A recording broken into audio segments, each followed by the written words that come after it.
السلام علیکم ورحمۃ اللہ وبرکاتہ۔ تمام ساتھیوں کو یاد دہانی کے طور پر کہ آج پہلی طاق رات ہے اس رمضان المبارک کی۔ یہ لیلۃ القدر بھی ہو سکتی ہے کیونکہ نبی علیہ السلام کی حدیث کے مطابق رمضان کے آخری عشرے کی طاق راتوں میں سے تلاش کرو، اور یہ لیلۃ القدر ہے۔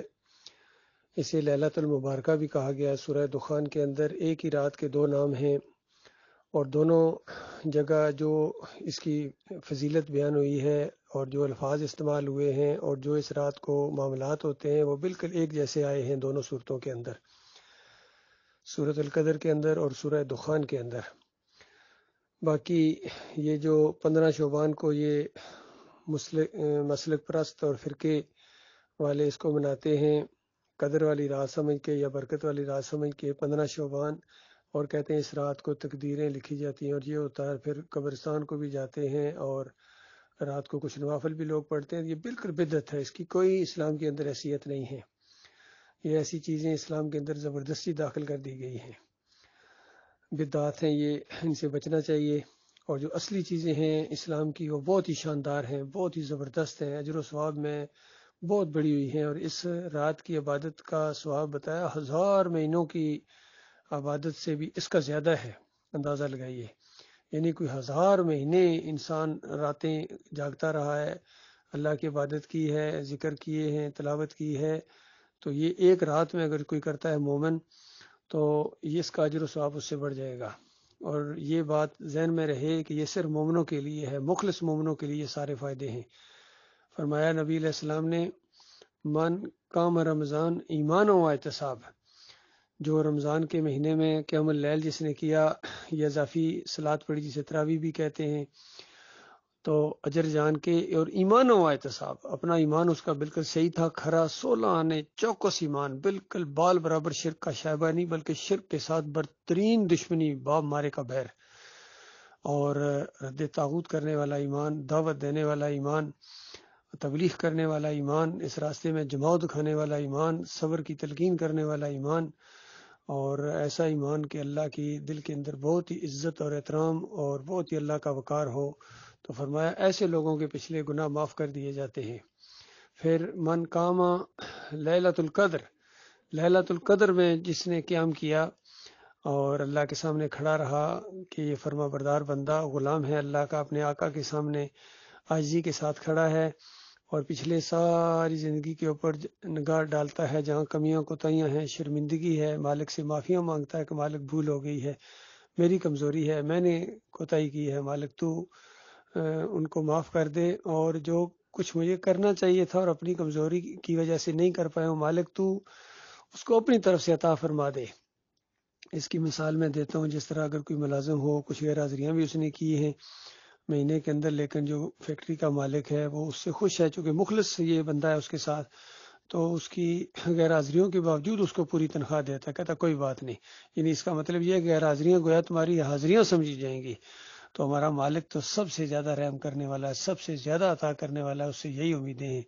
پھر نبی علیہ السلام نے ایک اور حدیث کے اندر فرمایا کہ اللہ فرماتا ہے، یعنی اللہ، یہ حدیث قدسی ہے کہ میں اپنے بندے کی گمان کے مطابق ہوں، جیسا آپ نے اپنے مالک کے بارے میں گمان کیا مالک آپ کو اسی انداز سے آپ کے ساتھ برتاؤ کرے گا۔ تو بڑی بڑی امیدیں رکھیں، بڑے بڑے اللہ سے دعائیں مانگیں میرے بھائیوں اس رات کے اندر۔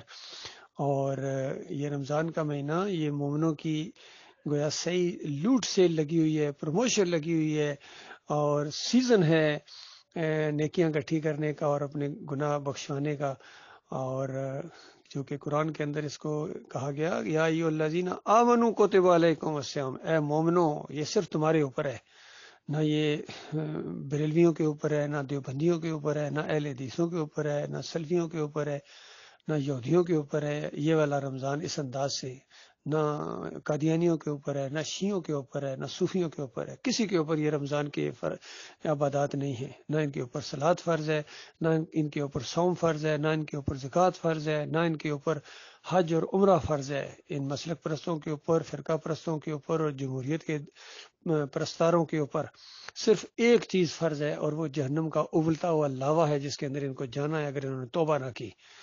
اور بہت بڑی یہ ان کی بدبختی. اب کیا کیا جائے؟ سمجھاتے ہیں، آگے سے لڑتے ہیں، جھگڑتے ہیں، دشمن بن جاتے ہیں، دھمکیاں دیتے ہیں، علاقے سے نکال دیتے ہیں، گروپ سے نکال دیتے ہیں، واٹس ایپ کے گروپ سے بھی، جماعت سے نکالنے کے. جب خالص توحید بیان کی جاتی ہے تو یہ آخرت کے انکاری ان کے دل کڑنا شروع ہو جاتے ہیں اور ماتھے کے اوپر ناگواری کے ساتھ شکنیں پڑتی ہیں اور نفرت کرتے ہیں مومنوں کے ساتھ.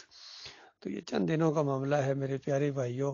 ان قیمتی لمحات سے فائدہ اٹھاؤ اور پوری طرح اللہ کی طرف توجہ، ذکر، اذکار، تلاوت، قیام کرنا، نوافل پڑھنا، جو کچھ ہو سکے کرو اللہ کے بندوں میرے پیارے بھائیوں. اور اپنے بھائیوں کو دعاؤں میں بھی یاد رکھو. اور سب سے بڑی بات یہ کہ دعا کرو اپنے مالک اور خالق سے، مالک استقامت دینا. آپ کے بھروسے کے اوپر ہم نے پوری دنیا کے خداؤں سے ٹکر لے لی ہے. یہ جنگ چھیڑ دی ہے ہم نے ایمان اور عقیدے کی. اب بالکل پیچھے ہٹنے کا سوال ہی پیدا نہیں ہوتا ہے.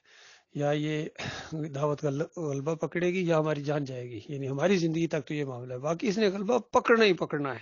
یہ تو طے ہے، یہ تو بالکل پتھر پر لکیر ہے. جس طرح یہ تو اللہ کا احسان ہے ہمارے اوپر کہ یہ اس دعوت کی بنیادیں جو رکھی جا رہی ہیں، اس میں اللہ تعالیٰ نے ہمیں استعمال کر لیا ہے. اس کا جتنا بھی شکر ادا کیا جائے کم ہے.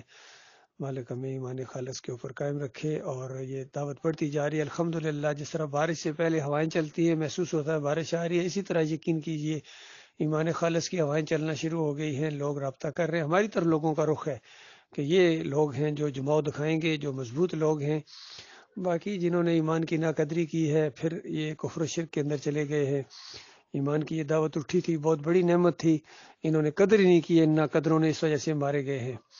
محمد حنیف اور یہ جتنے ان کے ٹولے ہیں، جتنے مقلدین ہیں، آج ایمان کے ان سے زیادہ کوئی دشمن نہیں ہے. یقین کیجئے یہ دو گروپ، خاص کر یہ محمد حنیف کا اور یہ انیس الدین کا جو گروپ ہے، مرتدین کے یہ دو گروپ ہیں، یہ ایمان کے دشمن گروپ ہیں. اور باقی جو باغی ہیں ان کو بھی چاہیے واپس آؤ، ورنہ تمہاری کوئی عبادت قبول نہیں ہے. باغیوں کی کوئی عبادت قبول نہیں ہوتی. مجرم ہوتے ہیں. اسلامی حکومت ہو تو ان کے طاقت کے زور سے ان کو پکڑا جاتا ہے، اور اس کے بعد پھر گرفتاری سے پہلے اگر توبہ کر لیں، سرنڈر کر لیں تو معافی ہے. اگر گرفتاری کے بعد جتنی مرضی توبہ کریں پھر ان کی کوئی معافی نہیں ہوتی ہے. ان کے ساتھ وہی معاملہ کیا جاتا ہے جو باغیوں کے ساتھ کیا جاتا ہے. جانتے ہیں یہ لوگ. تو لہٰذا ہمت کر کے ایمان خالص کی طرف واپس لوٹو. پلیٹ فارم توحید کا، یہ توحید خالص کا قائم ہے بالکل مضبوط لوگوں کے ہاتھوں میں. انشاءاللہ ہم ایمان کی شمع کو بجھنے نہیں دیں گے انشاءاللہ اپنے مالک کی توفیق سے. اللہ تعالیٰ ہم سب کو اچھے اعمال کی توفیق عطا فرمائے. مالک قبول کرے ہماری اس عبادت کو، جو بھی ہے اور جو کمیوں کو تھیں مالک اس کو پورا کر دے.